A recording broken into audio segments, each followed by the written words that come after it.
Hello traders, in this video we are going to be discussing geometric mean moving average. All right, now most traders are familiar with the standard moving average, right, which calculates the average price over a certain period of time, right?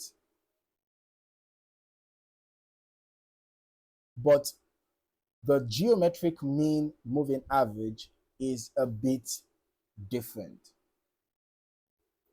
So let us just add the geometric mean moving average to our chart here.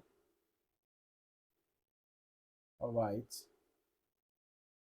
Now, instead of using a simple instead of using a simple or arithmetic average, the geometric mean moving average uses a geometric calculation, right? Without getting too technical, this method reduces the impact of extreme price values. Now, why does that matter?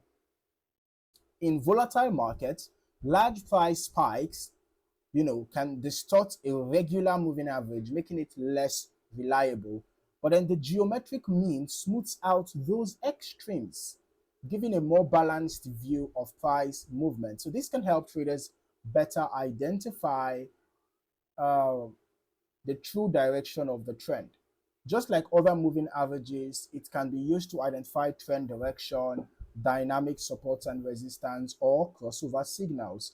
However, it is less commonly used than standard moving averages, so not all trading platforms offer it by default. All right. The key takeaway is the geometric mean moving average aims to give a smoother, less distorted view of price trends. So if you found any value in this video, don't forget to like, subscribe, and turn on your notifications so that you don't miss out on more valuable trading content. Thank you for watching. See you in the next video. Happy trading.